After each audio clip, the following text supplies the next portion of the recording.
அப்பனே முருகா, எனக்கு வேலை கொடு. அவர்கிட்ட இருக்கிறதே ஒரு வேலு, அத உன்கிட்ட கொடுத்துட்டா அவர் என்ன பண்ணுவாரு? இந்த பாருமா, நான் கேட்டது அந்த ஆளு கையில இருக்க வேலை இல்ல, எனக்கு வேலை குடியான்னு தான் கேட்டேன். முருகன் என்ன ஃபேக்டரி நடத்திட்டு இருக்காரு, உனக்கு வேலை போட்டு கொடுக்கறதுக்கு. அத நீயா தான் தேடிக்கணும். வந்துட்டானுங்க. ஏ இங்க பாரு, வந்தமா சாமிய கும்பிட்டமா போனமான்னு மட்டும் இருமா.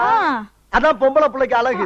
அத விட்டுவிட்டு வர்றவன் போறவனுக்கு விளக்கம் சொல்றவனை எல்லாம் வச்சுக்கிறாரு. ஐயா, நாங்க ஒண்ணு விளக்கம் கொடுக்க வரலப்பா. சாமி கிட்ட வேண்டிக்கிறதுனா மனசுக்குள்ள வேண்டிக்கணும். அதை விட்டுட்டு பக்கத்துல இருக்கிறவங்களுக்கு எல்லாம் டிஸ்டர்ப் பண்ற மாதிரி வேண்டக்கூடாது. புரிஞ்சுதா? சாமியை கும்பிடு.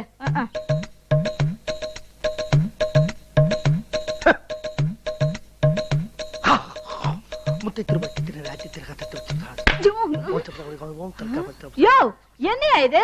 சாமி அங்க இருக்கு, நீ என்னடா என்ன பார்த்து இப்படி போஸ் காமிச்சு நின்னுட்டு இருக்க? இந்த பாரு, அப்படியே நின்றாத.